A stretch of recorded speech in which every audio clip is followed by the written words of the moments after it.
Saat ini tanggal 2 Mei 2023, kita bertemu di dalam kasih Tuhan yang ajaib. Saya akan menyampaikan satu tema, rahasia penggembalaan ketujuh guru. Saudaraku, ini apa maksudnya, saudaraku? Ini rahasia penggembalaan hamba-hamba Tuhan di akhir zaman yang akan membawa saudara kepada kesempurnaan. Penggembalaan di akhir zaman itu seperti apa? Terutama penggembalaan yang dilakukan oleh tokoh-tokoh akhir zaman yang disebut di dalam Alkitab sebagai ketujuh guru atau ketujuh bintang yang digenggam di tangan kanan Tuhan Yesus Kristus. Saudara yang dikasihi Tuhan, jadi ketujuh guru itu juga adalah 7 bintang yang di dalam kitab Wahyu pasal 1 ayat 16 dituliskan. Mereka hamba-hamba Tuhan yang akan mengarahkan kekristenan akhir zaman itu kepada kesempurnaan. Mereka adalah hamba-hamba Tuhan terpilih di akhir zaman yang akan dipakai secara spesial untuk pelaksanaan kegerakan kitab Wahyu. Yang pertama, membimbing jemaat hingga memiliki karakter yang suci, murni, kemudian tertempa dan sampai pada kesempurnaan, kemudian diangkat hidup-hidup di akhir zaman. Ini ditulis dalam kitab Wahyu pasal 12 ayat yang kelima. Kemudian 1 Korintus 15 ayat 51, 52, kemudian juga di 1 Tesalonika 4 ayat yang ke-15 sampai ke-18. Jadi tugas tokoh-tokoh hamba-hamba Tuhan di akhir zaman itu yang pertama itu mendidik, membimbing jemaat hingga memiliki karakter yang suci, murni, dan tertempa. Jadi motivasi dari ibadah kita, pelayanan kita itu betul-betul suci, murni, tertempa, dan akhirnya nanti kita bisa mencapai kesempurnaan, diangkat hidup-hidup. Kemudian yang kedua, 7 bintang atau tokoh-tokoh di akhir zaman yang terpilih itu memiliki tugas membimbing jemaat memahami kitab Wahyu dan rencana Tuhan dengan benar. Karena banyak sekali di akhir zaman ini ajaran-ajaran yang kurang tepat, yang tidak bersumber kepada Alkitab, yang pada akhirnya kemudian malah menjadikan jemaat itu bingung. Nah, tokoh-tokoh di akhir zaman ini harus membimbing jemaat memahami kitab Wahyu dengan benar, tepat, sesuai dengan kehendak firman dan Roh Kudus. Kemudian tokoh-tokoh di akhir zaman tersebut, hamba-hamba Tuhan tersebut juga merupakan pelaksana. Mereka menjadi pelaksana dari penghukuman 21 tulah akhir zaman yang disebut sebagai 7 meterai, 7 sangkakala, dan 7 cawan murka Allah. Jadi ada 21 malapetaka akhir zaman. Kalau pada zaman Nabi Musa itu ada 10, di akhir zaman ada 21. Jadi 2 kali lipat ditambah dengan 1 kegerakan kuda putih. Jadi ada 21 malapetaka akhir zaman. Kemudian juga saudaraku, tokoh-tokoh di akhir zaman yang disebut sebagai ketujuh bintang itu, mereka menjadi alat bicara Tuhan untuk menyuarakan hari pengangkatan. Jadi yang akan disampaikan, yang akan diberitakan itu hari pengangkatan, hari pengungsian dan datangnya masa antikris, bukan hari kedatangan Tuhan Yesus Kristus. Tuhan sudah 2 kali berkata di dalam tubuh jasmani ketika ditanya, maka dikatakan Tuhan Yesus itu hanya Bapa di surga yang tahu. Ketika Tuhan Yesus bangkit ditanya lagi, tidak mau jawab, saudaraku.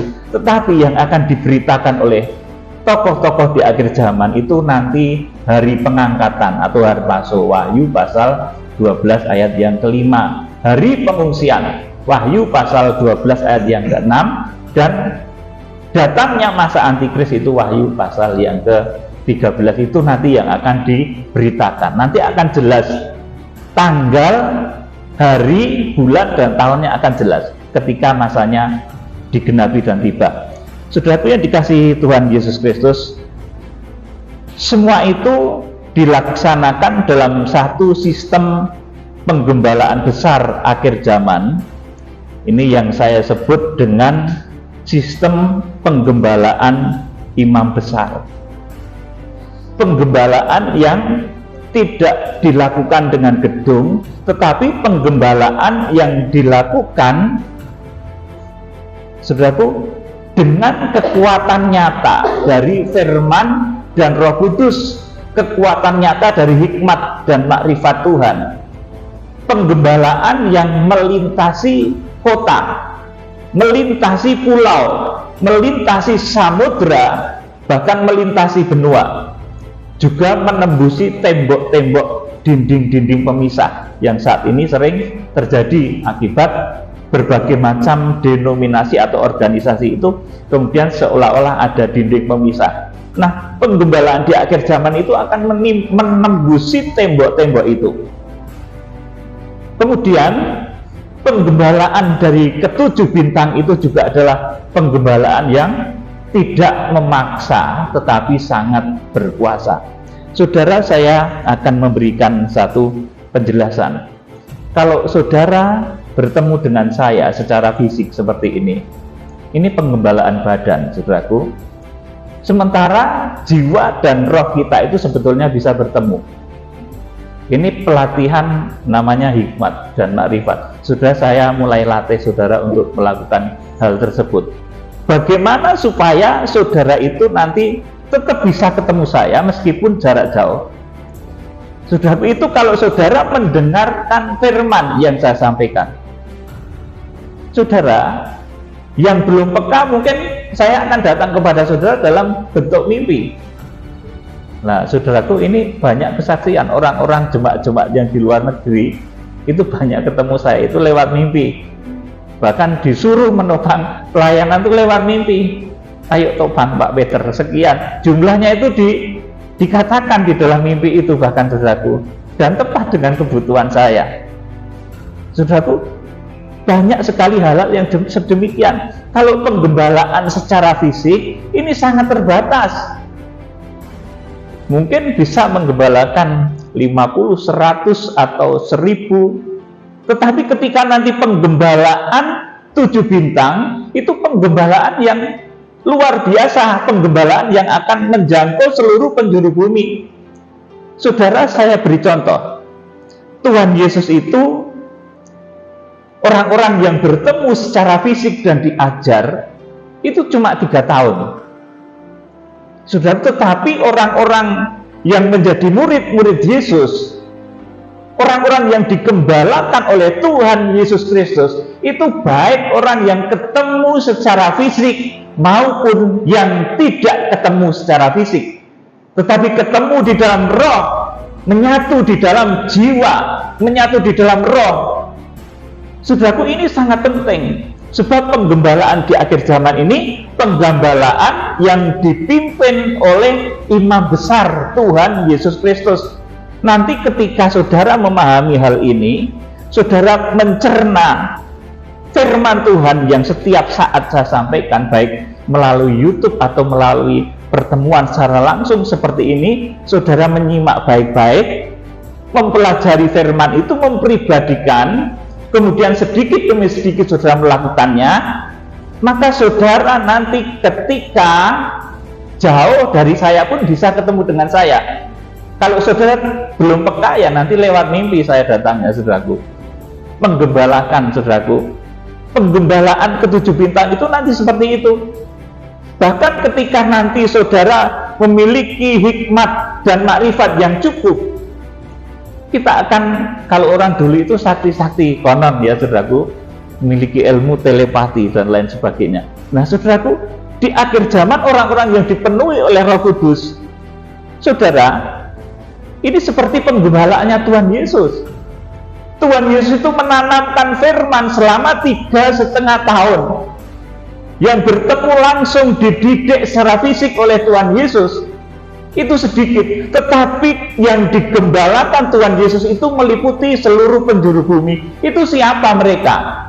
Mereka adalah orang-orang yang mendengarkan apa yang dikatakan oleh Tuhan Yesus Kristus,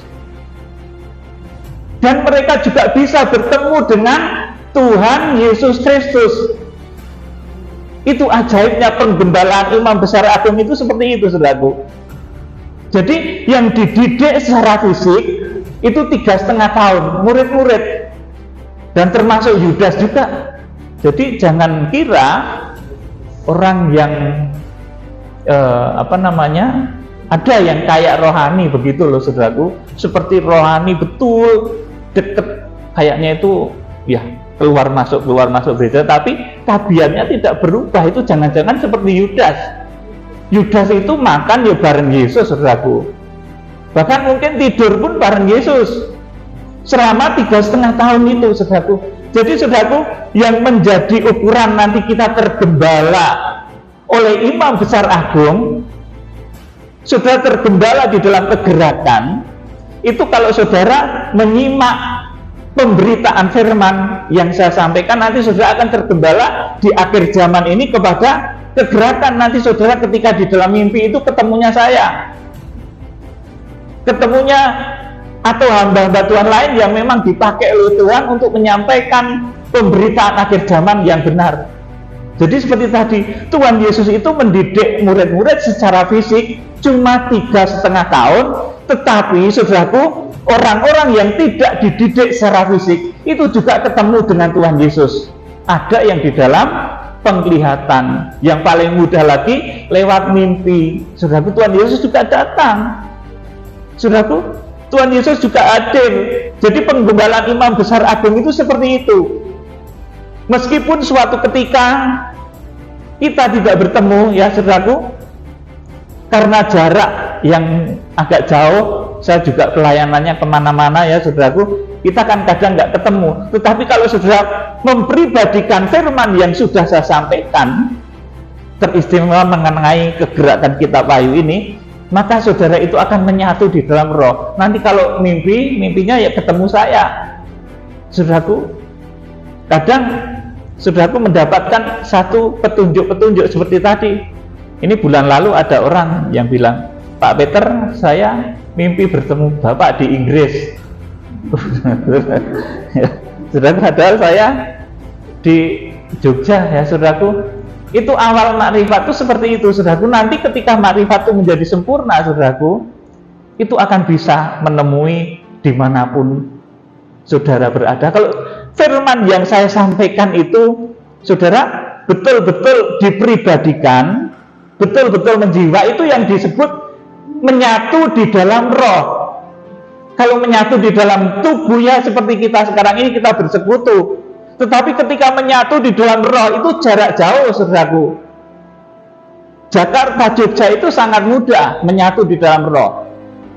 Tetapi saudara harus mendengarkan firman penggembalaan dari bintang-bintangnya Tuhan ini. Bahkan nanti ketika, saudaraku, terjadi kegerakan kuda putih itu, saudaraku, orang-orang dari seluruh penjuru bumi akan mendengarkan, saudaraku, akan tergembala dengan cara yang luar biasa. Ini namanya cara hikmat dan makrifat. Nah sekarang yang sering saudara mimpikan itu sopo, saudaraku? Nenek gitu, saudaraku, kakek gitu, saudaraku ya. Saudaraku ya itu enggak apa-apa sih, saudaraku. Tetapi kalau saudara memperhatikan firman yang saya taburkan, saya yakin suatu ketika itu saudara ketemu saya di dalam mimpi, di dalam makrifat, saudara berdoa, melihat satu penglihatan, saudaraku. Seperti itu orang-orang yang dari luar negeri itu digerakkan itu, bukan mereka belum ketemu saya, saudaraku, tetapi sudah bertemu di dalam roh karena mereka sering mendengarkan pengajaran, mempribadikan pengajaran yang saya sampaikan. Itu menyatu di dalam roh itu seperti itu, saudaraku. Jadi tidak harus kumpul selalu, itu enggak, saudaraku, enggak bisa kalau gitu itu. Karena kita terbatas oleh waktu, jarak, dan lain sebagainya. Bahkan nanti suatu ketika ya saudaraku, ya saya tidak ini pun saya tidak berharap kalau ada 3 nuklir meledak gitu, saudaraku. Saya tidak berharap loh, saudaraku, ini. itu kemungkinan sistem internet akan berhenti, saudaraku, dan kita akan sulit berkomunikasi. Tetapi apa yang sudah saya sampaikan di dalam pemberitaan ini, saudara ingat, saudara pribadikan, nanti kita tetap akan bisa ketemu.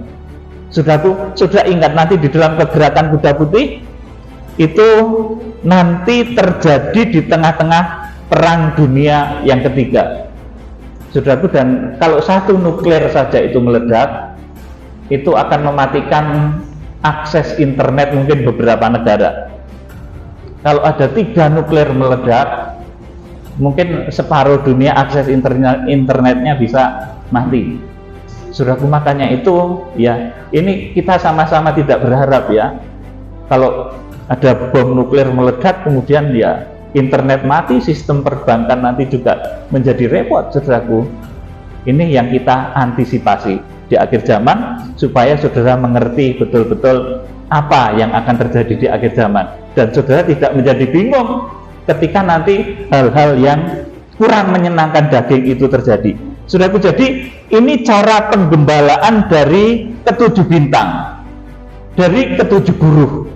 Itu caranya dengan cara makrifat. Kalau saya dengan cara mendatangi saudara satu persatu secara manual kayak zaman dulu, saudaraku, saya datangi satu persatu, satu orang naik gunung, sehari kira-kira saya dapat berapa, saudaraku? Saya naik gunung gitu 5 keluarga paling, saudaraku, itu sudah capeknya minta ampun. Tetapi saat ini sementara masih ada fasilitas berupa ada internet, saudaraku, ada berbagai macam fasilitas yang kita punya, kita gunakan itu untuk menanamkan firman di hati kita, saudaraku. Jadi kalau dengan cara menggembalakan satu persatu itu nggak akan jadi, saudaraku. Paling banyak yang menggembalakan nanti 100, 500, 1000, 1500 itu wes gerejane top, saudaraku. Tapi itu belum bintang. Kalau bintang itu nanti akan didengar oleh ribuan bahkan jutaan orang pemberitaannya itu. Jadi pemberitaan, penggembalaan hamba-hamba Tuhan di akhir zaman itu akan menggunakan cara hikmat dan makrifat. Kalau dengan cara manual, ya satu gereja itu paling kan 500 orang, 1000 orang itu sudah banyak, 50.000 orang itu sudah gereja besar, gerejanya ngetop, pendetanya dianggap pendeta besar. Tetapi di akhir zaman nanti ketika ke-7 bintang ini muncul, dia menggembalakan tidak dengan cara seperti itu, tapi dengan cara makrifat, sehingga bisa menjangkau seluruh penjuru bumi. 7 gembala itu akan menggembalakan umat manusia. Kita akan membaca dari satu nubuatannya, kitab Nabi Mika. Ini nubuatan mengenai ke-7 bintang ya, saudaraku. Mika pasal 5 ayat 1 sampai 5. Pak Yeta dibacakan. Raja Mesias dan penyelamatan Israel. Iya. Tetapi engkau, hai Betlehem Efrata, hai yang terkecil di antara kaum-kaum Yehuda, daripadamu akan bangkit bagiku seorang yang akan memelita Israel, yang permulaannya sudah sejak purbakala, sejak dahulu kala. Sebab itu ia akan membiarkan mereka sampai waktu perempuannya akan melahirkan telah melahirkan. Lalu selebihnya dari saudara-saudara akan kembali kepada orang Israel.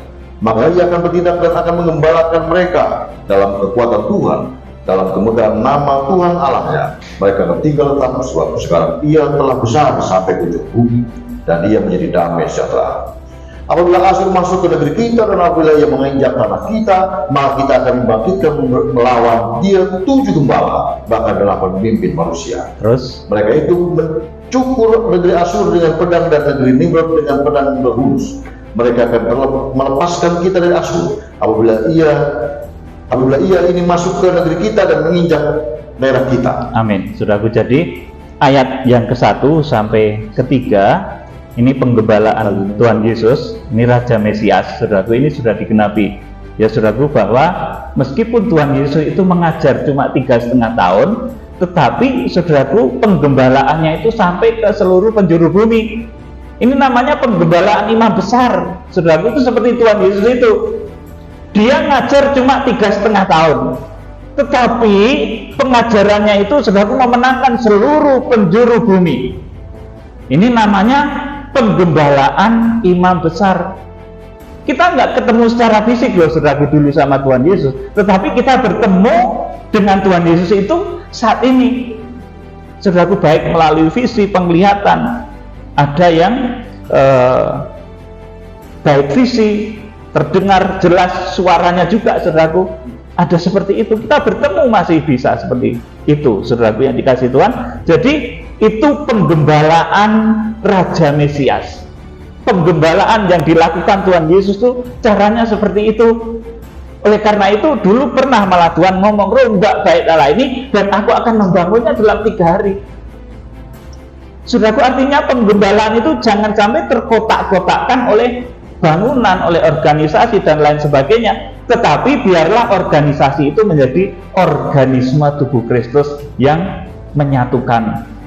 Jadi kalau pengajaran yang saya sampaikan tentang kegerakan kitab Wahyu ini, saudaraku, ini kalau didengar orang dari manapun, kemudian mereka mendengarkan firman nubuatan yang saya sampaikan ini, nanti mereka akan masuk di dalam penggembalaan secara makrifat. Ya, kita nggak selalu ketemu. Ini minggu depan saya sudah di Bali, saudaraku, nggak akan bisa terus-terusan ketemu ya. Ya, rindu boleh rindu, tapi tidak akan bisa secara fisik itu terus-terus ketemu, itu nggak bisa, saudaraku. Makanya penggembalaan ke-7 bintang, penggembalaan ke-7 guru, tokoh-tokoh akhir zaman itu akan seperti itu, akan seperti jejak penggembalaannya Tuhan Yesus. Tuhan Yesus mengajar 3,5 tahun, tetapi penggembalaannya itu, saudaraku, menjangkau seluruh penjuru bumi, menjangkau seluruh daratan, lautan di seluruh penjuru bumi ini. Itu penggembalaan Allah Tuhan Yesus Kristus. Saudara yang dikasih Tuhan, seperti tadi saya katakan, kalau saya datangi orang satu persatu sehari paling 5 keluarga, itu sudah capek. Apalagi kalau saya datanginnya di pegunungan, saudaraku, itu capek banget, minta ampun capeknya, saudaraku. Nah, lewat penggembalaan dengan cara makrifat ini, saudaraku, nanti akan tergembala banyak jiwa-jiwa di dalam kegerakan ini. Bahkan suatu ketika berita ini pun akan didengar oleh bangsa Israel. Saudara, saya yakin akan sampai ketika kegerakan kuda putih nanti harus terjadi, harus digenapi, bangsa Israel harus menerima Tuhan Yesus. Saya yakin berita ini pun akan didengar oleh bangsa Israel pada waktunya nanti. Saudaraku, saya punya ilham roh, saudaraku. Ini bukan minggu depan ya, tahun depan, bulan November, itu saya mau ke Israel, saudaraku. Saya belum tahu ini merupakan satu awal dari kegerakan atau saya harus meninjau dulu, saya belum ngerti, tetapi ada suara roh yang demikian. Tahun depan bulan November saya mau ke Israel. Ya, doakan tidak perang ya, saudaraku. Kalau perang, saudara yang mau bareng saya juga boleh. Besok tahun depan bulan November ya, mulai nabung kalau mau ikut ya, saudaraku, karena ya tidak sedikit ya, tentunya harus nabung dulu ya, tidak apa-apa. Nanti kita bareng-bareng ke sana, kita bertemu dengan komunitas Kristen di sana, sampaikan nanti visi yang ada di dalam Wahyu pasal 6 itu, kegerakan kuda putih, pemeterian Israel. Entah itu, tapi saudaraku, saya yakin ini merupakan pendahuluan dulu, belum merupakan kegenapan. Tapi kalau ternyata kegenapan, ya nanti kita tunggu ya, saudaraku, karena tahun depan itu masih banyak hal yang bisa terjadi. Tapi saya berdoa jangan perang dunia dulu, saudaraku. Ya, saudaraku, jadi penggembalaan Allah Tuhan Yesus itu seperti itu, saudaraku. Tidak ketemu secara fisik, tetapi menyatu di dalam roh. Saudaraku, jadi orang-orang yang mendengarkan pemberitaan yang saya sampaikan itu, saudaraku, itu akan menyatu di dalam roh dengan saya. Nanti bareng-bareng, saudaraku, ketika menapai masa-masa kegenapan kitab Wahyu itu, kita bareng-bareng. Kita satu rombongan, saudaraku. Amin, saudaraku. Rombongan di dalam kebenaran dan kekudusan. Menyatu di dalam roh itu ternyata tidaklah mudah, tetapi harus mendengarkan pengajaran, menyatu di dalam roh dengan Tuhan Yesus. Kita juga harus mendengarkan apa yang dikatakan oleh Tuhan Yesus. Kita bisa menyatu dengan Tuhan Yesus. Kita menyatu dalam kegerakan di akhir zaman, tentunya saudara juga harus mendengarkan apa yang saya sampaikan, nubuatan-nubuatan yang pernah saya sampaikan. Saudaraku, di akhir zaman Tuhan akan membangkitkan 7 gembala, bahkan 8 manusia. Ketika saudaraku penggembalaan itu nanti menjangkau sampai ke ujung bumi, Tuhan akan membangkitkan hamba-hamba Tuhan yang sangat diurapi. Saudara yang dikasihi Tuhan, kemudian kita akan membaca di dalam Ibrani pasal 4 ayat 14 sampai 16. Ini imam besar agung yang memimpin kegerakan kitab Wahyu itu adalah imam besar agung yang dahsyat. Ibrani pasal 4 ayat 14 sampai 16. Karena kita sekarang mempunyai imam besar agung yang telah melintasi semua langit, yaitu Yesus anak Allah. Baiklah kita teguh berpegang pada pengakuan iman kita, sebab imam besar yang kita punya bukanlah imam besar yang tidak dapat turut merasakan kelemahan-kelemahan kita. Sebaliknya, sama dengan kita. Ia telah dicobai, hanya tidak berbuat dosa. Sebab itu marilah kita dengan penuh keberanian menghampiri tahta kasih karunia, supaya kita menerima rahmat dan menemukan kasih karunia dan mendapat pertolongan kita pada waktu. Amin. Saudaraku, jadi ini imam besar yang memimpin kegerakan kitab Wahyu. Itu imam besar yang melintasi semua langit. Artinya, seperti yang saya sampaikan tadi, meskipun penggembalaannya itu bukan karena penggembalaan gedung, saudaraku, tetapi akan menyatu di dalam roh. Kita nanti juga akan menyatu di dalam roh dengan bangsa Israel yang sudah menerima Tuhan Yesus Kristus, saudaraku. Di akhir zaman, ini kemudian dikenal sebagai penggembalaan kepada ke-7 jemaat.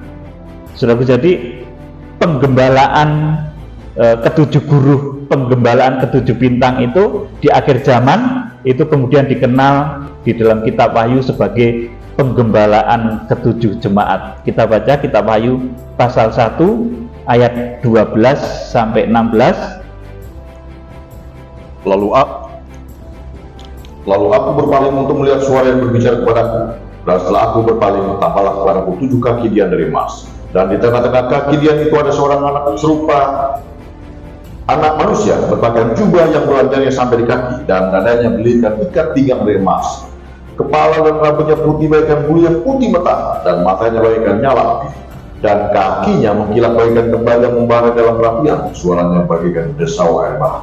Dan di tangan kanannya ia memegang 7 bintang, dan dari mulutnya keluar sebilah pedang tajam bermata 2, dan wajahnya bersinar-sinar bagaikan matahari yang terik. Amin. Saudaraku, jadi di sini jemaat di akhir zaman yang digembalakan oleh bintang-bintang itu mereka harus berkarakter seperti 7 kaki dian emas.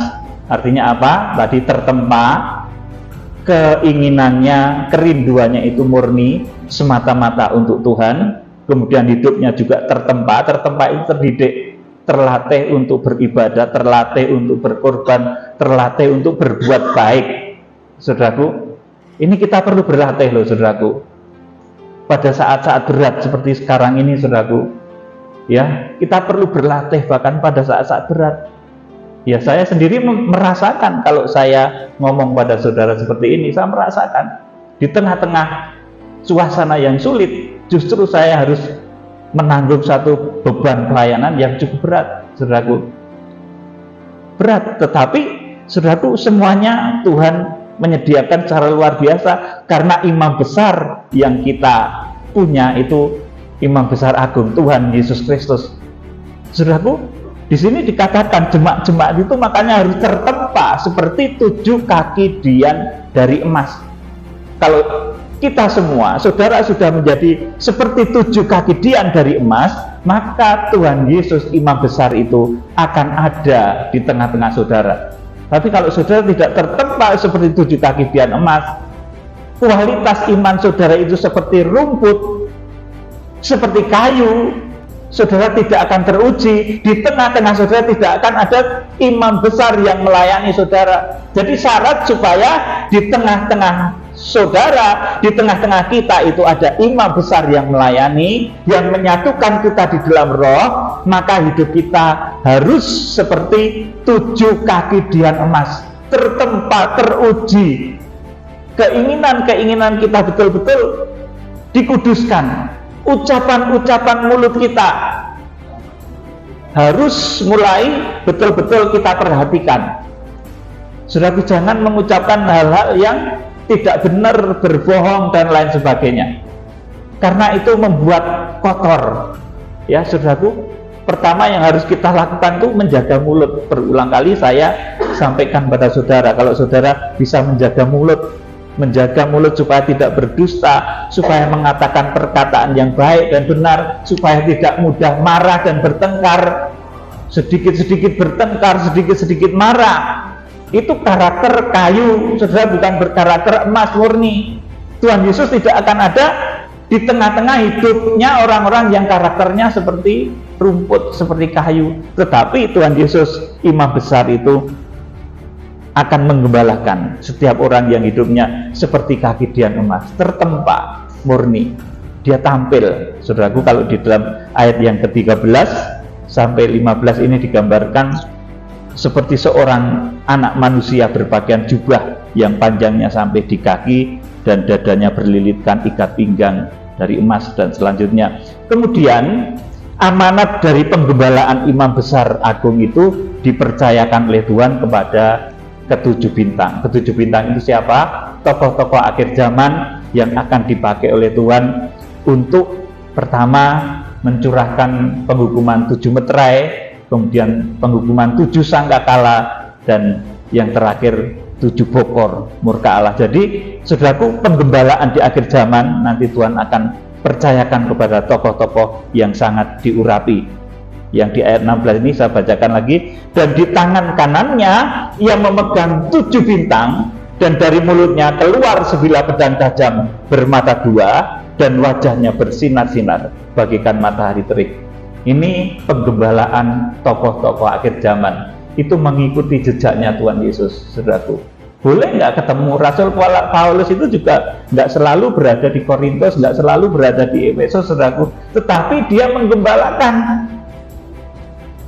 Saudaraku, Tuhan Yesus juga seperti itu, bahkan cuma mengajar murid itu 3,5 tahun, tetapi penggembalaannya melebar, meluas, menjangkau ke seluruh penjuru bumi. Nah, penggembalaannya ke-7 bintang itu nanti seperti itu, saudaraku. Saudara akan bisa bertemu dengan tokoh-tokoh itu di alam hikmat dan makrifat, seperti tadi saya sampaikan. Ya, ini sedikit kesaksian ya, saudaraku. Ketika saya mau wisuda itu saya butuh duit, saudaraku. Saya nggak ngomong sama siapa-siapa, saudaraku. Saya berdoa. Mendadak itu orang Australia, saudaraku. Saya tadi malam didatangi Bapak itu kok butuh uang sekian juta gitu, saudaraku. Disebutkan. Loh, saya juga nggak nelpon dia, nggak WA dia, bahkan juga ketemu secara fisik nggak pernah, tapi dia itu ngomong sekian, disuruh nopang sekian. Ternyata pas ketika saya wisuda kemarin kan butuh itu pembiayaan ya, saudaraku. Yang waktu itu saya berdoa sama Tuhan, ternyata Tuhan itu melalui penggembalaan yang ajaib itu ngomongnya sama orang Australia. Lo topangan Pak Peter kayak yang khotbahnya sering kamu dengar itu topangan, lagi butuh duit. Saudaraku, tahu-tahu saya juga pekerjaan Roh Kudus itu sering begitu itu, saudaraku. Luar biasa. Ini penggembalaan imam besar agung itu seperti itu. Saya nggak sambat-sambat loh, saudaraku. Saya sebagai hamba Tuhan itu paling nggak mau sambat-sambat itu, apa tuh bahasa Indonesianya itu, mengeluh, bilang sama orang aku tuh butuh duit loh. Nggak mau saya, saudaraku. Saya berdoanya tuh sama Tuhan. Nanti Tuhan itu akan ngomong sama orang, saudaraku. Dia ngomong mendatangi orang itu dalam bentuk saya. Itulah namanya makrifat. Kadang memerintah seseorang, ayo kamu jangan berjalan ke arah selatan karena di sana akan terjadi tsunami, saudaraku. Itu nanti di dalam bentuk saya bisa memberitahu saudara kalau saudara berada di dalam jalur kegerakan kitab Wahyu ini. Kamu jangan pergi dulu ya ke satu tempat ini berbahaya. penggembalaan akhir zaman itu seperti itu, saudaraku. Jadi saya itu enggak datang terus-terusan secara fisik, tetapi melalui makrifat. Yang paling mudah itu melalui mimpi, karena itu yang paling mudah, saudaraku. Semua orang punya mimpi, ya saudaraku. Bahkan orang jahat juga bisa mimpi. Dulu saya katakan, orang jahat itu juga punya mimpi. Kalau ditulis bisa tebel gini, bisa jadi buku mimpi juga, saudaraku. Nah, tetapi orang-orang yang menerima firman, orang-orang yang belajar firman, kalau orang-orang yang belajar firman dari kegerakan kitab Wahyu ini, saudaraku, maka dia tentunya jiwanya juga akan terbentuk menjadi orang-orang yang mengerti kegerakan. Dan nanti suatu ketika mungkin ada hal-hal tertentu, saudaraku, di akhir zaman itu banyak bencana loh, saudaraku, yang kemudian sementara memisahkan, saudaraku, kita nggak bisa internetan, saudaraku, karena mungkin ada semacam gempa dan lain sebagainya. Saudara tetap bisa saya temui, itu penggembalaan akhir zaman itu seperti itu. Makanya ingat firman yang pernah saya sampaikan, firman nubuatan yang pernah saya sampaikan, karena itu sarana untuk saudara itu ketemu saya kapan saja. Itu cara penggembalaan di akhir zaman yang dahulu juga dicontohkan Tuhan Yesus Kristus. Dia mengajar cuma 3,5 tahun, tapi ajarannya itu menggembalakan umat seluruh penjuru bumi. Itu penggembalaan ketujuh bintang juga mengikuti jejaknya Tuhan Yesus. Makanya dahsyat, bisa gerakan orang Amerika itu, saudara, ujuk-ujuk heran, saudara, luar biasa. Menggerakkan orang banyak lah, saudaraku, kalau saya cerita banyak. Jadi keajaiban imam besar agung yang melayani kegerakan kitab Wahyu ini sangat dahsyat, saudara yang dikasih Tuhan. Kemudian kita akan baca di dalam ayat yang ke-20 dari Wahyu pasal 1, siapa ketujuh bintang itu? Ayat ke-20 dari Wahyu pasal 1. Dan rahasia ketujuh bintang yang telah kulihat pada tangan kananku dan ketujuh kaki dia emas itu, ketujuh bintang itu ialah malaikat ketujuh jemaat, dan ketujuh kaki dia itu ialah ketujuh jemaat. Amin. Jadi kalau hamba Tuhannya itu seperti bintang, maka jemaatnya akan menjadi seperti kaki Dian. Jadi ada hubungan khusus antara bintang dan kaki Dian, itu menjadi seimbang. Saudara yang dikasih Tuhan, dengan tampilnya Tuhan Yesus sebagai imam besar agung, maka mampu menggembalakan jemaat sampai ke seluruh ujung bumi. Mujizat penggembalaan yang melintasi kota, melintasi pulau, melintasi samudra, dan melintasi benua. Tapi saudara itu harus yakin, harus dengar firman yang saya sampaikan. Kalau ingin jarak jauh pun, saudara, saya doakan manjur, saudaraku. Itu syaratnya itu, saudaraku. Tuhan pun begitu, saudaraku. Kalau engkau percaya, kamu akan sembuh. Tapi kalau engkau tidak percaya dengan yang aku sampaikan, Tuhan ya ngomong gitu, kamu ya nggak ngefek. Meskipun didoakan murid-murid berteriak-teriak, kalau nggak yakin tidak bisa. Tetapi kalau yakin, sudah mendengarkan firman yang disampaikan oleh hamba Tuhan yang diurapi, ya saudara akan dijawab. Saudara, jadi dengan tampilnya Tuhan Yesus sebagai imam besar agung, maka mampu menggembalakan seluruh jemaat sampai ke seluruh ujung bumi. Mujizat penggembalaan yang melintasi kota, melintasi pulau, melintasi samudera dan benua. Saya pernah disuruh mendoakan di daerah Amerika itu supaya tornado mandek, saudaraku. Tapi ya aduh banget, saudaraku. Tapi ya dia yakin ya mandek, saudaraku. Saya doakan, baik, saya doakan berhenti tornadonya, akhirnya menggok, tidak sampai ke rumah dia, saudaraku. Jadi keajaiban seperti itu loh, saudaraku. Itu penggembalaan sistem hikmat dan makrifat. Jauh pun tekan, saudaraku, jauh pun sampai. Tapi kalau penggembalaan manualan, ya yang saya gembalakan mungkin kalau secara gedung gitu sedikit, saudaraku.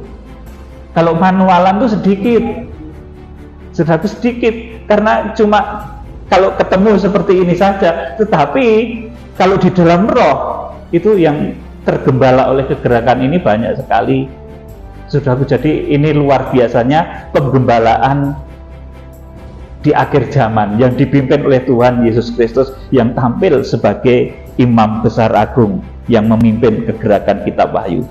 Jadi saya mulai memperkenalkan apa yang disebut makrifat ya kepada saudara. Saudara bisa ketemu saya kapan saja, tapi saudara dengar firman yang saya sampaikan. Saudara nanti mimpi pun malam ketemu saya. Kalau saudara habis mendengarkan firman yang saya sampaikan, saudara meyakini, saudara percaya, saudara punya kerinduan apa, saudara yakin, jadi deh saudaraku. Ya saudaraku, saat ini saya sedikit prihatin ya, ada lonjakan COVID lagi katanya konon ya saudaraku. Ya saya ini maskernya saya lepas, bukan karena saya takut kemudian saya pakai masker itu enggak, tapi kalau kena itu ya sakit gitu saudaraku. Kena COVID itu juga sakit juga, meskipun enggak menimbulkan efek yang berbahaya ya sekarang karena sudah pada ada yang vaksin dan lain sebagainya, sudah ada kekebalan di dalam tubuh setiap orang, kemudian virus-virus itu sudah menjadi ringan kalau kena kita. Tapi kalau ringan pun ya terasa tetap sakit, makanya saya nggak mau. Batuk pilek itu juga nggak mau, itu nggak enak saudaraku. Ya, amin. Makanya kemarin saya sarankan pakai masker ya, udah pakai masker supaya saudara nggak batuk. Ya meskipun itu nggak menimbulkan kematian, tapi kan sakit saudaraku, nggak enak. Seminggu suaranya hilang saudaraku, nggak bisa ngomong. Ya saudaraku yang dikasih Tuhan, ya kita akan melihat dari kitab Kejadian 14 ini mengenai penggembalaan imam besar Malkisedek. Saudaraku, yuk kita akan baca di dalam Kejadian 14 ayat 17 sampai 24. Pak Yeta. Setelah Aram kembali dari mengalahkan Kedorlaomer dan para raja yang bersama-sama dengan dia, maka keluarlah Raja Sauron menyongsong dia ke lembah Sawi, yakni lembah raja. Melkisedek Raja Salem membawa roti dan anggur. Ia seorang imam Allah yang maha tinggi. Lalu ia memberkati Abram, katanya, diberkatilah kiranya Abram oleh Allah yang maha tinggi, pencipta langit dan bumi, dan terpujilah Allah yang maha tinggi, yang telah menyerahkan musuhmu ke tanganmu. Lalu Abram memberikan kepadanya 1/10 dari semuanya. Amin. Saudaraku, ini penggembalaan imam besar Malkisedek. Ini nanti dipersamakan dengan penggembalaannya Tuhan Yesus Kristus. Saudaraku, Malkisedek ini juga nggak nyuruh Abraham supaya persembahan itu enggak, saudaraku. Tapi Abraham ngerti dewe, saudaraku. Tahu sendiri, orang yang seperti katidian emas itu seperti itu, saudaraku. Yang nggak nyuruh-nyuruh. Saya juga nggak nyuruh-nyuruh orang-orang itu supaya persembahan, enggak, saudaraku. Tapi ngerti. Itu loh, saudaraku. Ini cara imam besar agung di akhir zaman bekerja itu seperti itu. Ini Malkisedek Raja Salem membawa roti dan anggur. Ia seorang imam Allah yang maha tinggi. Lalu ia memberkati Abraham, katanya, diberkatilah kiranya Abraham oleh Allah yang maha tinggi, pencipta langit dan bumi, dan terpujilah Allah yang maha tinggi yang telah menyerahkan musuhmu ke tanganmu. Lalu Abraham memberikan kepadanya 1/10 dari semuanya. Kalau dalam kegerakan, saudaraku, saya tidak menanamkan 1/10, saudaraku. Sebaiknya saudara bisa. Di zaman Yusuf, saudaraku, saudara ingat, itu nubuatan dari kegerakan ya. Itu ketika mempersiapkan masa kelaparan besar, itu orang malah bisa mempersembahkan 1/5 dari hasil panennya. Sehingga ketika masa kelaparan itu terjadi, negeri Mesir yang sudah dipimpin oleh Yusuf itu tetap mendapat kelimpahan. Saudaraku, jadi kalau persembahan kepada Tuhan itu sebaik-baiknya yang saudara bisa. Itu saudaraku. Jadi bagi yang miskin juga tidak merasa berat, bagi yang diberkati juga tidak merasa berat. Jadi menurut kemampuan masing-masing. Ya, saudaraku, seperti itu. Itu ajaran yang saya sampaikan. Itu berdasarkan Rasul Paulus berkata juga, kalau memberi dengan sukacita itu Tuhan senang, saudaraku. Dan pemberian itu mencukupkan keperluan orang-orang kudus. Gitu, saudaraku. Jadi seperti itu. Ini penggembalaan dari Melkisedek, ya saudaraku. Kemudian saya ulangi lagi, Melkisedek itu tidak memaksa tetapi berkuasa. Melkisedek itu tidak menyuruh tetapi membuat Abraham itu mengerti. Saudaraku, kita akan membaca sekarang Mazmur pasal 110 ayat 1 sampai 5 itu tentang Melkisedek juga, saudaraku. Mazmur 110 ayat 1 sampai 5. Mazmur 110 ayat 1 sampai ke 5. Demikianlah firman Tuhan kepada Tuanku, duduklah di sebelah kananku sampai membuat musuh-musuhmu menjadi tumpuan kakimu. Tongkat kekuatanmu akan diulurkan Tuhan dari Sion. Memerintahkanlah di antara musuhmu. Pada hari tentaramu bangsa merelakan diri untuk maju dengan perhiasan kegurusan. Dari kandungan fajar tampil bagimu keremajaanmu seperti embun. Tuhan telah bersumpah dan Dia tidak akan menyesal. Engkau adalah imam yang selama-lamanya. Menurut Melkisedek, Tuhan ada di sebelah kananmu yang meremukkan raja-raja pada hari murkanya. Amin. Saudaraku, jadi engkau adalah imam untuk selama-lamanya. Ini menunjuk kepada Tuhan Yesus Kristus menurut peraturan Melkisedek. Peraturan Melkisedek itu apa tuh, saudaraku? Peraturan nanti kita akan ketahui ya, saudaraku. Jadi kekuatan penggembalaan imam besar ini kemudian diterangkan di dalam Ibrani pasal 5 ayat 6, Ibrani pasal 6 ayat 20, Ibrani pasal 7 ayat 12 dan ayat ke-21. Tetapi kita akan membaca Ibrani pasal 7 ayat 1 sampai 17. Ini yang kita baca. Ibrani pasal 7 ayat 1 sampai 17, Pak Yipta. Sebab Melkisedek Raja Salem dari imam Allah yang maha tinggi, yang pergi menyongsong Abraham ketika Abraham kembali dari mengalahkan raja-raja dan memberkati dia.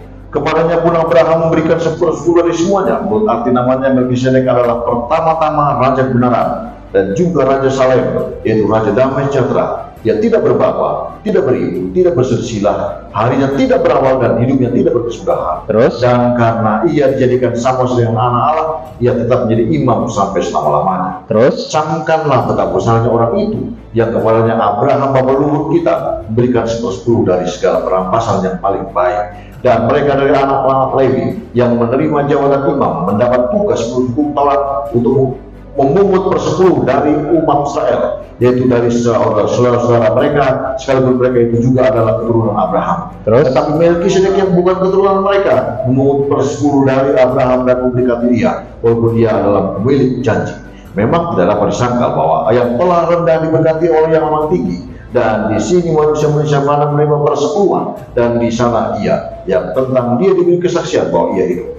Maka dapatlah dikatakan bahwa dengan peraturan Abraham itu juga persepuluhan dari lagi yang berhak menerima persepuluhan. Terus? Sebab ia masih berada pada tubuh bapa leluhurnya ketika Melkisedek menyongsong bapa leluhurnya itu. Terus? Karena itu, andai kata oleh imamat Lewi telah mencapai kesempurnaan, sebab karena imamat itu umat Israel telah menerima Taurat, apakah sebab masih perlu seorang lain dikatakan menurut imam besar menurut peraturan Melkisedek, dan yang tentang dia tidak dikatakan menurut peraturan Harun? Sebab jikalau imam berubah, dengan sendirinya akan berubah pula hukum Taurat itu. Sebab ia yang dimaksudkan di sini termasuk suku lain. Dari suku ini tidak ada seorang pun yang pernah melayani Mesbah. Sebab telah diketahui semua orang bahwa Tuhan kita berasal dari suku Yehuda. Mengenai suku itu, Musa tidak pernah mengatakan sesuatu apapun tentang imam-imam. Dan hal itu jauh lebih nyata lagi jika ditetapkan seseorang imam lain menurut cara Melkisedek, yaitu menjadi imam bukan berdasarkan peraturan manusia, tetapi berdasarkan hidup yang tidak dapat binasa. Sebab tentang dia diberi kesaksian, engkau adalah imam untuk selama-lamanya menurut peraturan Melkisedek. Amin. Jadi imam menurut peraturan Melkisedek itu adalah imam yang ditetapkan menurut cara Melkisedek, yaitu menjadi imam bukan berdasarkan peraturan-peraturan manusia, tetapi berdasarkan hidup yang tidak dapat binasa. Saudara, ketujuh bintang ini adalah tokoh-tokoh hamba-hamba Tuhan yang nanti sampai Tuhan Yesus Kristus datang itu tidak binasa. Oleh karena itu, saudaraku, dia juga melayani secara luar biasa. Dia, saudaraku, bukan suku Lewi, saudaraku. Ketujuh guru itu nggak ada yang dari suku Lewi. Ya, saudaraku, saudara harus ngerti. Ketujuh tokoh, ketujuh bintang itu bukan bangsa Israel, bukan suku Lewi, saudaraku, tetapi ditetapkan oleh Tuhan berdasarkan ketentuan, berdasarkan peraturan-peraturan seperti Malkisedek, saudaraku, menurut cara Malkisedek, berdasarkan hidup yang tidak dapat binasa. Karena ketujuh bintang itu nanti akan membawa jemaat itu hidup, diangkat hidup-hidup, harpazo di Wahyu pasal 12 ayat 5. Oleh karena itu dia dijadikan imam juga, saudaraku, menurut aturan Malkisedek ini, saudaraku. Makanya pelayanannya juga dahsyat. Dahsyatnya dari mana? Karena dia mendapat mandat dari Tuhan Yesus Kristus. Dia menjadi tangan kanannya Tuhan Yesus Kristus yang ditetapkan menjadi imam sampai selama-lamanya, membawa jemaat-jemaat itu hidup sampai Tuhan Yesus Kristus datang nanti. Saudara, jadi tidak mengalami kematian tubuh. Jadi ketujuh bintang, ketujuh guru itu manusia yang sampai saat ini hidup, hamba Tuhan yang sampai saat ini masih hidup. Ya, saudaraku, kita berdoa, bermohon supaya mendapatkan petunjuk dan kita dibawa kepada kesempurnaan. Jadi imam yang dilantik Tuhan bukan dari garis keturunan ketujuh bintang itu, saudaraku. Jadi bukan karena lantaran anaknya Harun kemudian dijadikan imam, tidak seperti itu, saudaraku. Dan bukan peraturan manusiawi, tetapi imam yang dilantik untuk membawa hidup, membawa manusia itu hidup dan tidak binasa. Saudaraku, satu contoh dari kekuatan imam besar agung. Ini dahulu Rasul Paulus, ya saudaraku, ini pernah memberikan satu contoh. Rasul Paulus itu nggak datang, tapi bisa menghukum orang. Saudaraku, 1 Korintus 5 ayat 1 sampai 3. Ya, 1 Korintus 5 ayat 1 sampai 3. Memang orang mendengar bahwa ada percabulan di antara kamu, dan percabulan yang begitu rupa seperti yang tidak terdapat sekalipun di antara bangsa-bangsa yang tidak mengenal Allah, yaitu bahwa ada orang yang hidup dengan istri ayahnya. Sekalipun demikian, kamu sombong, tidaklah lebih patut kamu berduka cita dan menjauhkan orang yang melakukan hal itu dari tengah-tengah kamu. Sebab aku, sekalipun secara badan tidak hadir, tetapi secara rohani hadir. Aku, sama seperti aku hadir, telah menjatuhkan hukuman atas dia yang telah melakukan hal yang semacam itu. Amin. Rasul Paulus sebagai seorang yang diurapi Tuhan, bahkan melihat orang yang harpazo di Wahyu pasal ke-12 itu, Rasul Paulus ngerti tentang Wahyu pasal 12 ayat yang kelima. Rasul Paulus itu di dalam menjalankan pelayanannya, imamatnya, saudaraku, dia itu, sebab aku sekalipun secara badani tidak hadir, tetapi secara rohani hadir. Aku sama seperti aku hadir. Jadi datang ataupun tidak, itu tetap bisa melaksanakan hukuman. Sama seperti hadir, aku hadir, telah menjatuhkan hukuman atas dia yang telah melakukan hal yang semacam itu. Ini, saudaraku, ini makrifat namanya, saudaraku. Jadi kalau seorang jemaat itu berlarut-larut dalam dosa, tidak bisa diperingatkan, saudaraku. Hamba Tuhan itu dari jarak jauh, saudaraku. Ini bukan nyantet, ya saudaraku. Kalau di kuasa kegelapan tuh nyantet terusan, saudaraku. Karena marah, iri dan lain sebagainya itu terus nyantet. Tetapi kalau memperingatkan jemaat yang berlarut-larut dalam dosa, itu ilmu makrifatnya Rasul Paulus ini, supaya tobat. Ya saudaraku, ya bukan supaya binasa, bukan supaya hancur. Saya kalau memperingatkan seseorang itu, saya nggak doa jelek loh, saudaraku. Wes sana, Bu, nanti masuk jurang. Saya nggak pernah berdoa seperti itu, saudaraku. Tapi cuma pertobatkan dia dengan cara terbaik, Tuhan. Seperti itu. Saya tuh kalau berdoa seperti itu, saudaraku. Dan cara terbaik itu pun kadang pedih, kadang melalui sakit, saudaraku. Kadang ya melalui bannya meletus, tetapi orangnya nggak apa-apa, saudaraku. Itu sudah bagus, saudaraku. Kadang ya jatuh sedikit gitu, saudaraku. Itu cara Tuhan menyadarkan, mengingatkan seseorang. Jadi hamba Tuhan itu kalau makrifatnya sampai ke sini bisa melakukan hal-hal seperti itu, saudaraku. Jadi ini kenyataan penggembalaan imam besar yang nanti puncaknya akan dilakukan oleh ketujuh guru, seperti di dalam judul saya yang saya sampaikan saat ini, penggembalaan ketujuh guru, saudaraku. Jadi penggembalaan imam besar agung itu di akhir zaman dilaksanakannya melalui hamba-hamba pilihan yang disebut sebagai ketujuh bintang, ketujuh malaikat sidang, atau disebut juga ketujuh guru. Tujuh guru itu bukan orang Lewi, tetapi ditetapkan Tuhan membawa umat kepada hidup yang kekal sampai Tuhan Yesus datang. Tujuh guru itu tidak memaksa-maksa orang untuk persembahan dan lain sebagainya, tetapi membuat orang itu ngerti sendiri. Seperti ketika Melkisedek itu ketemu Abraham itu tidak disuruh tapi ngerti sendiri. Saudara, itu orang-orang yang dasar itu seperti itu, yang seperti kaki dian emas, seperti 7 kaki dian emas itu ngerti sendiri. Jadi saya sering bilang ya saudaraku, orang yang dipenuhi kasih, yang dipenuhi hikmat, makrifat Tuhan itu bisa bekerja tanpa disuruh, bisa memberi tanpa diminta. Saudara, itu dahsyat. Saudara bos kalau punya karyawan tuh kerja sebelum disuruh, itu karyawan hebat. Amin toh saudaraku. Punya anak belum disuruh sudah ngerti, Bapak masuk angin ya, tak kerokin deh. Sudah ngerti duluan gitu, sudah seneng banget. Punya karyawan belum disuruh sudah ngerti, itu karyawan hebat, saudaraku. Seperti Abraham waktu ketemu Melkisedek, itu seperti itu. Sifat ketujuh kaki dian emas juga seperti itu, saudaraku. Saudaraku, jadi ini satu dasar dari ilmu makrifat ya, saudaraku. Ini namanya ilmu makrifat. Kalau saudara ingin mengerti lebih dalam lagi, saudara belajar doa puasa ya, saudaraku. Ini Pak Bagio Rinekso yang di belakang itu sedang doa puasa 120 hari. Saya nggak tahu ini hari keberapa, tapi puasa harian ya, bukan puasa ngebleng, bukan puasa siang malam, harian. Buka jam 4, nanti jam 8 sudah nggak makan lagi. Pak Pendeta Bagio ini baru puasa, tapi kuat nyetir juga, saudaraku, sama saya juga. Saya nyetir juga, tapi saya sedang nggak puasa, gantian puasanya, saudaraku. Jadi seperti itu. Kalau saudara ingin belajar tentang hikmat dan makrifat ya, belajar puasa. Puasa itu bagus, mengurangi kolesterol, mengurangi trigliserid, mengurangi duit yang keluar juga, saudaraku.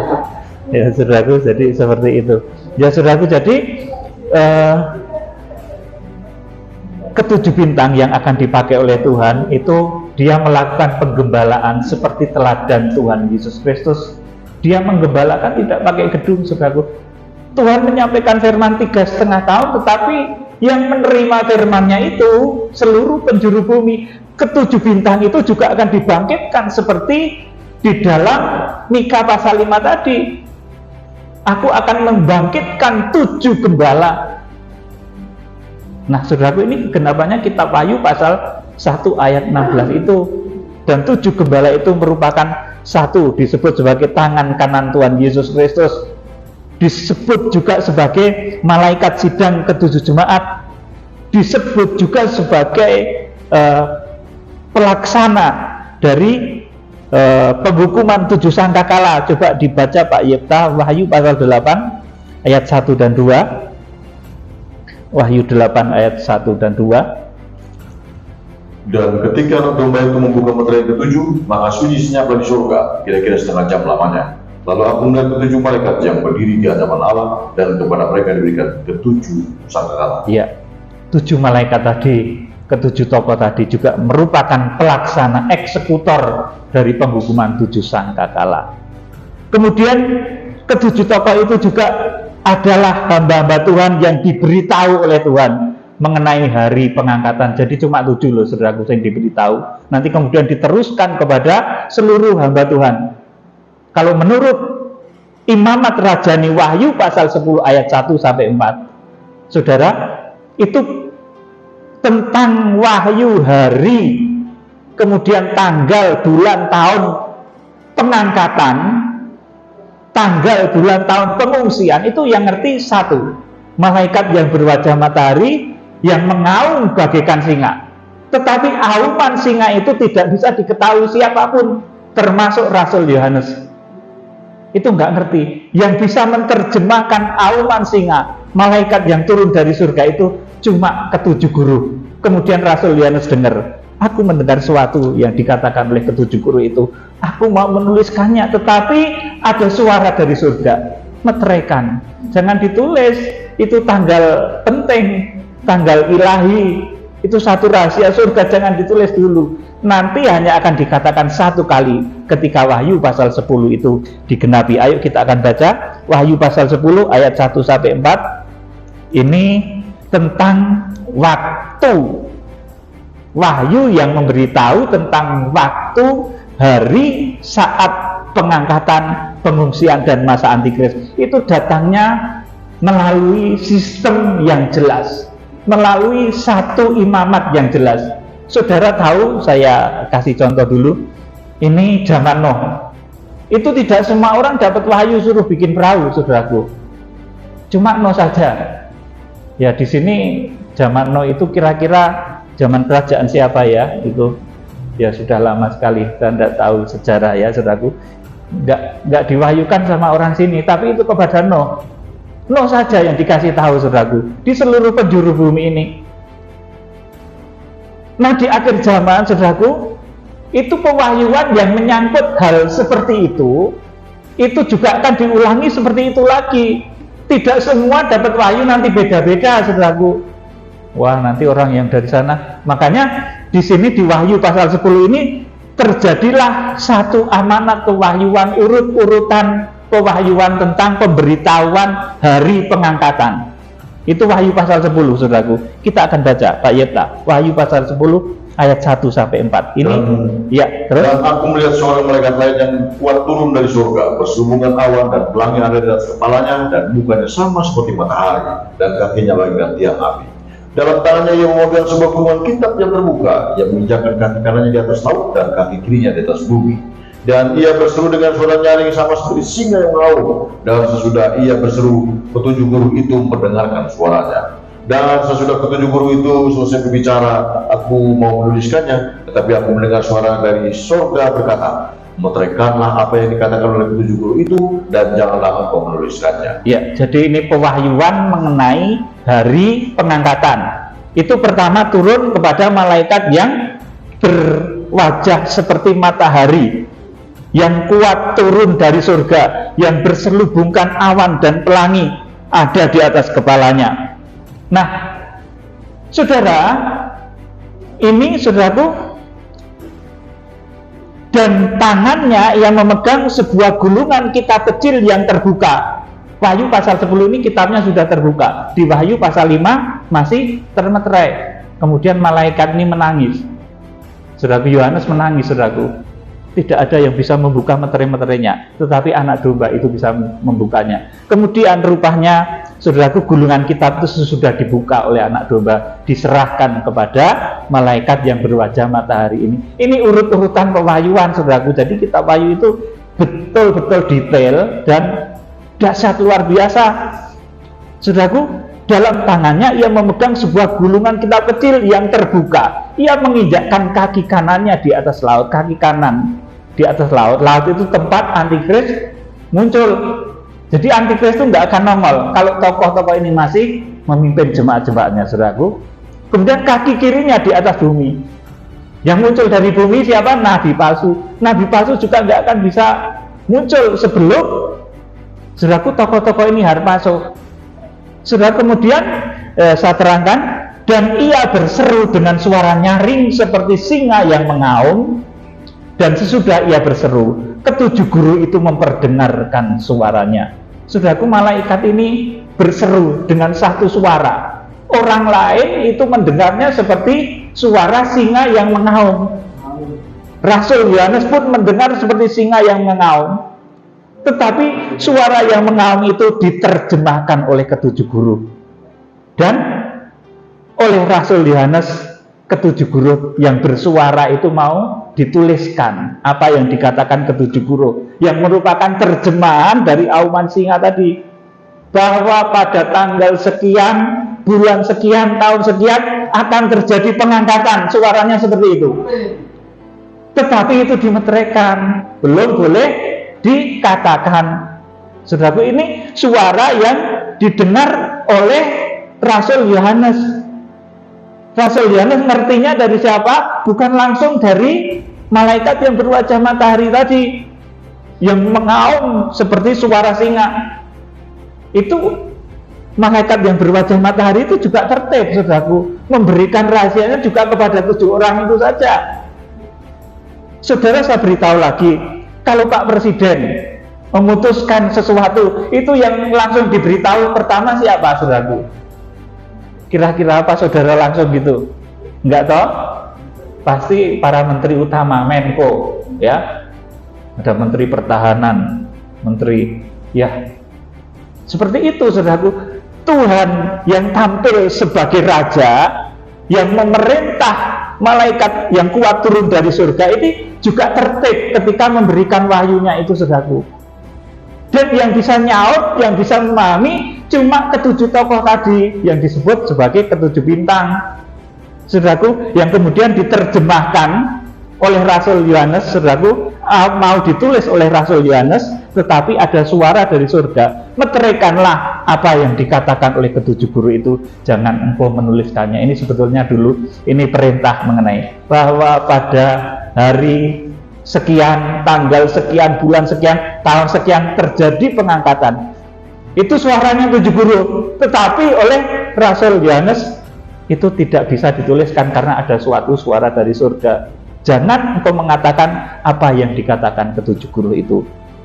Janganlah engkau menuliskannya, meteraikan, karena hanya boleh dikatakan satu ketika wahyu pasal 10 ini digenapi. Kalau saudara setia dalam kegerakan, saat ini terjadi nanti, saudara akan diberitahu melalui makrifat. Mungkin sedang jauh dengan penggembalaan kegerakan, saudara akan tetap didatangi. Saudaraku, tetap dikasih tahu penggembalaannya. Itu sistem penggembalaan imam besar agung kok, saudaraku. Jadi saudara jangan khawatir, nanti nggak lewat telepon loh itu, saudaraku. Wah, nanti ini sebentar lagi itu mau pengangkatan, ya itu nggak melalui telepon, sungguh, saudaraku, tapi melalui penggembalaan sistem makrifat itu. Loh, saudaraku, ketika nanti pengangkatan dan pengungsian itu terjadi, itu dunia habis dilanda perang dunia yang keempat. Bayangin, saudara, kira-kira jaringan internet mati enggak itu? Makanya ini pemberitahuan melalui penggembalaan imam besar agung, pemberitahuan melalui ketujuh guru, melalui penggembalaan ketujuh guru. Makanya saudara kalau mendengar kegerakan kita wahyu, saudara meteraikan. Suatu ketika pas kita jauhan, kebetulan saya pelayanan di di Papua sana, kemudian mau terjadi sesuatu yang dahsyat, saudara didatangi oleh utusan Tuhan, mungkin dalam bentuk, ya bisa mengambil wujud bentuk seperti saya juga, saudaraku, ngomong sama saudara, ya saudaraku, seperti saya kasih tahu ya, ini ada satu rahasia. Ini saya mulai mengajari makrifat pada saudara. Ini Samuel itu mendengar suara Tuhan, itu dikira suara gurunya Imam Eli. Nah, seperti itu. Sampai 3 kali. Seperti dipanggil oleh Imam Eli, padahal itu suara Tuhan, saudaraku. Tapi yang diketahui oleh Samuel itu suaranya Imam Eli. Demikian pula saudara, kalau mendengar berita, mendengar firman pengajaran kegerakan ini, mimpi seolah-olah ketemu saya, saudaraku. Bisa jadi, saudaraku, itu dinasehati oleh Tuhan melalui wujud seperti wujud saya, karena mengambil wujud gurunya dulu itu, saudaraku. Tuhan itu memberi nasihat kepada Samuel, itu mengambil wujud gurunya. Nah, saudara ngerti ya sekarang kalau mimpi tak datangi nanti. Ya, ini perhatikan baik-baik. Ini bahasa makrifat, saya mulai mengajari apa yang disebut makrifat. Ini pengetahuan Tuhan, saudaraku, yang begitu dalam. Nanti ketika masa pengangkatan atau harpaso itu terjadi, pengungsian terjadi, itu disampaikan tidak telepon-teleponan. Saudaraku, itu melalui bahasa makrifat namanya. Saudaraku, kemudian ketujuh bintang itu juga merupakan pelaksana penghukuman 7 cawan murka Allah. Seperti tertulis dalam Wahyu pasal 15 ayat 1, Pak Yipta, dibacakan saya mohon. Wahyu 15 ayat 1. Ini tugas ketujuh guru, tugas ketujuh bintang tadi. Wahyu 15 ayat 1. Dan aku melihat suatu tanda lain di langit, besar dan ajaib. 7 malaikat dengan 7 malapetaka terakhir. Karena itulah berakhirlah murka Allah. Amin. Ya. Jadi ketujuh malaikat, ketujuh tokoh, ketujuh hamba Tuhan ini adalah merupakan pelaksana eksekutor dari penghukuman 7 cawan murka Allah. Ya, saudaraku, saya akan memberitahu saudara, mengingatkan supaya saudara menjadi ingat kitab Wahyu pasal 12 ayat 5. Kenapa sebelum Tuhan Yesus Kristus datang, tepatnya 42 bulan atau 1260 hari sebelum Tuhan Yesus Kristus datang, itu kenapa ada orang-orang yang harus diangkat atau harpaso, saudaraku? Kenapa, saudaraku?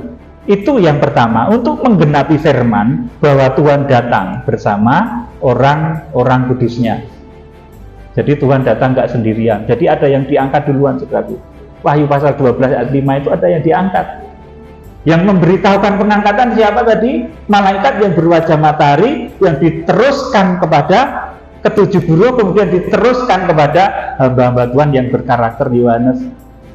Saudaraku, jadi memang pemberitahuan pengungsian itu merupakan satu sistem imamat rajani yang tertib. Tidak semua orang dapat wahyu bangun perahu, saudaraku, dulu zaman Nuh itu. Tetapi Nuh saja, demikian pula di akhir zaman.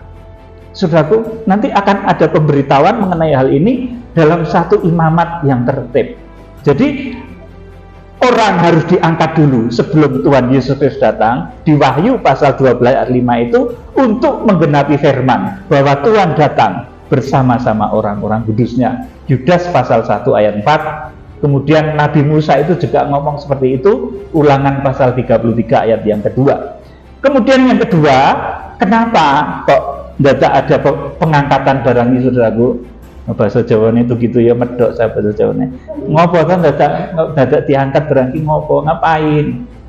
Untuk apa diangkat duluan, saudaraku?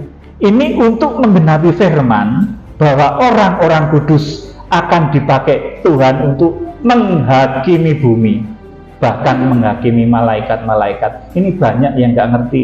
Lu caranya piye menghakimi bumi, menghakimi malaikat-malaikat? Lah wong kita Kristen gini kadang batuk-batuk juga, kok mau menghakimi, saudaraku? Oleh karena itu perlulah yang disebut harpaso, pengangkatan di Wahyu pasal 12. Saudaraku, supaya tubuh kita diubahkan di dalam tubuh yang dahsyat. Pada saat tubuh kita diubahkan itu, kita akan dipercaya menghakimi bumi. Saudara, kita akan dipercaya oleh Tuhan untuk menghakimi malaikat-malaikat. Berulang saya sampaikan, kalau badan saudara seperti saat ini, saudara nggak bisa menghakimi bumi itu. Takut, saudara, jangankan menghakimi bumi. Saudara itu ketemu Pak Presiden Putin gitu saja sudah merinding, saudaraku. Mau menghakimi piye, saudaraku? Saudara ketemu sama jenderalnya Soviet sana, itu sudah gemeter, saudaraku. Mau menghakimi piye? Tapi firman sudah ngomong loh, saudaraku. Tidak tahukah bahwa orang-orang kudus akan menghakimi bumi? Nah, itu pentingnya pengangkatan. Kalau sudah diangkat dulu di Wahyu pasal 12 ayat yang kelima itu sudah diubahkan di dalam tubuh yang dahsyat, itu sudah akan bisa menghakimi bumi bersama Tuhan, menggenapi firman bahwa Tuhan datang bersama orang-orang kudusnya untuk menghakimi bumi, untuk menghakimi malaikat-malaikat. Kita akan baca 1 Korintus 6 ayat 2 dan ayat 3. 1 Korintus 6 ayat 2 dan 3. Atau tidak tahukah kamu bahwa orang-orang kudus akan menghakimi dunia? Dan jika penghakiman dunia berada dalam tangan kamu, tidakkah kamu sanggup untuk mengurus perkara-perkara yang tidak berarti? Terus, tidak tahukah kamu bahwa kita akan menghakimi malaikat-malaikat? Jadi apabila perkara-perkara biasa dalam hidup kita sehari-hari, sekalipun demikian, jika kamu harus mengurus perkara-perkara biasa, kamu menyerahkan urusan itu kepada mereka yang tidak berarti dalam jemaat. Ya, cukup di sini ya. Jadi di sini di ayat 2 dan ayat 3 ini diterangkan bahwa orang-orang kudus itu akan menghakimi dunia. Catat baik-baik ini. Kemudian orang-orang kudus juga akan menghakimi malaikat-malaikat. Itulah pentingnya harpazo, itulah pentingnya pengangkatan. Karena Tuhan ingin menggenapi janjinya bahwa orang-orang kudus itu harus menghakimi dunia dan akan menghakimi malaikat-malaikat. Kalau dalam badan seperti ini saudara itu sama memedi itu, jin, setan itu takut. Lah kok mau menghakimi malaikat loh. Nah saudara itu jalan sendirian di dekat kuburan angker gitu, ada putih-putih kecil gitu takut. Saudara itu masa mau menghakimi malaikat? Makanya saudara diubah di dalam tubuh kemuliaan ketika Wahyu pasal 12 ayat yang kelima, saudara harus diangkat dulu, diubahkan, baru firman ini digenapi. Saudara akan menghakimi bumi, saudara akan menghakimi malaikat-malaikat. Itu tujuan pengangkatan dan pengungsian, tujuan pengangkatan, saudaraku. Dan pengangkatan itu nanti yang memberitahukan itu seperti yang saya terangkan tadi dari malaikat yang berwajah matahari, itu dia bersuara. Suaranya itu seperti singa, didengar siapapun seperti singa, tetapi diterjemahkan oleh ketujuh huruf menjadi satu bahasa yang dimengerti oleh manusia. Dan bahasa itu dulu mau ditulis Yohanes, tapi dilarang oleh Tuhan. Saudara, kalau rahasia ini sudah terbuka, artinya kitab Wahyu itu sudah tidak akan lama lagi digenapi, saudaraku. Saudara, saya juga akan memberitahu satu pengetahuan ya. Saya itu kadang tertawa ya. Ada orang itu bertanya sama pendeta itu yang suka-suka berdebat itu ya, dalam area perdebatan itu, Tuhan Yesus itu yang nyabut nyawanya siapa? Lalu Tuhan Yesus itu nggak ada yang berani nyabut nyawanya, saudaraku. Malaikat Mikael nggak berani, malaikat pencabut nyawa pun nggak berani deket, Bapa pun nggak mau. Tetapi Tuhan Yesus itu mati karena memang menyerahkan nyawanya. Besok kalau ditanya gitu ya, kan sering bingung, siapa tuh yang nyabut nyawanya Tuhan Yesus tuh? Nah itu, saudaraku, yang nyabut nyawa Tuhan Yesus itu siapa? Nggak ada yang berani. Tetapi kenapa dia mati? Dia menyerahkan nyawanya sebagai korban tebusan, sengaja. Saudaraku, jadi sekedar pengetahuan, Tuhan Yesus itu tidak pernah dicabut nyawanya loh, saudaraku. Tuhan Yesus tidak pernah dicabut nyawanya, ingat baik-baik, oleh malaikat manapun. Malaikat takut, saudaraku. Malaikat mau nyabut Tuhan Yesus takut, saudaraku. Malaikat takut, bahkan Bapa pun kalau bukan karena Tuhan Yesus itu memberikan nyawanya, Bapa juga nggak mau loh, saudaraku. Jadi Tuhan Yesus itu tidak pernah dicabut nyawanya oleh malaikat maupun oleh Bapa, tetapi dengan sadar dia itu memberikan nyawanya sebagai korban tebusan. Sesuk jawaban gitu nih ana wong TikTok. Sampai sekarang masih banyak yang bingung toh. Itu. Jadi dijawab gitu ya. Matius pasal 27. Ini betapa dahsyatnya ya di dalam Tuhan Yesus Kristus itu.